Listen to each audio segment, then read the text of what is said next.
മുടിയൊക്കെ ഡൈ ചെയ്യുമ്പോഴത്തേനും അതിന് തൊട്ട് മുമ്പായിട്ട് നമ്മൾ വാസലിൻ കയ്യിലൊന്ന് തടകിയിട്ട് നമ്മൾ ഡൈ ചെയ്യുകയാണെങ്കിൽ നമ്മുടെ കയ്യിലൊന്നും പറ്റാതെ തന്നെ നമുക്ക് ഡൈ ചെയ്തെടുക്കാൻ പറ്റും. അതല്ലെങ്കിൽ നമ്മുടെ കയ്യിലൊക്കെ പറ്റും, പോവാനൊക്കെ പാടായിരിക്കും. ഇതാകുമ്പോഴത്തേനും നമ്മുടെ കയ്യിൽ ഒന്നും ആവാതെ തന്നെ നമുക്ക് ചെയ്തെടുക്കാം. അടുത്ത ടിപ്പെന്ന് പറഞ്ഞാൽ നമ്മൾ സിബ്, ഇപ്പോൾ കുട്ടികൾ ഉപയോഗിക്കുന്ന സിബ്ബാണേലും അവർ പെട്ടെന്ന് ഇതേപോലെ വലിച്ചിടുകയും എടുക്കുകയൊക്കെ ചെയ്യും. അപ്പം ഇടയ്ക്ക് ഇതേപോലെ കുരുങ്ങാറുണ്ട്. അപ്പോൾ ഇതേപോലെ വാസലിൻ ഒന്ന് തേച്ച് കൊടുത്താൽ നമുക്ക് ആ ഒരു ബുദ്ധിമുട്ട് ഒഴിവായി കിട്ടും. വാസലിൻ അടിഭാഗത്തും മുകൾ ഭാഗത്തും ഒന്ന് തേച്ച് കൊടുക്കുക. എന്നിട്ട് നമ്മൾ സിബ് ഇടുന്നതിനും തുറക്കുന്നതിനും ഒന്നും ഒരു പ്രയാസവും കാണത്തില്ല, കണ്ടോ. അപ്പം ഈ രീതിയിൽ നമുക്ക് സിബ് പൊട്ടാതെ തന്നെ നമുക്ക് വലിച്ച് ഉരിയെടുക്കുകയൊക്കെ ചെയ്യുന്നതിന് പ്രയാസമില്ലാതെ തന്നെ തുറക്കാം, കണ്ടോ.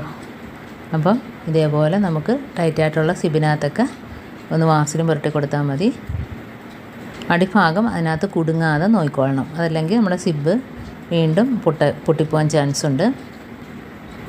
ഇനി നമുക്ക് അടുത്ത ടിപ്പിലോട്ട് കിടക്കാം. നമ്മളിതേപോലെ ചീർപ്പിലൊക്കെ വാസലിനൊന്ന് പുരട്ടിയിട്ട് ചെയ്യുവാണെങ്കിൽ നമ്മുടെ മുടിയിൽ എണ്ണ തേക്കാത്തവർ കാണുമല്ലോ.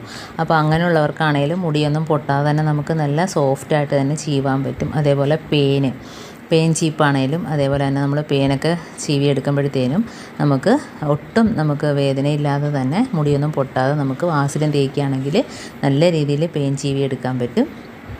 അപ്പം ഇതേപോലെ ചെയ്യാത്തവരൊന്ന് ചെയ്ത് നോക്കുക.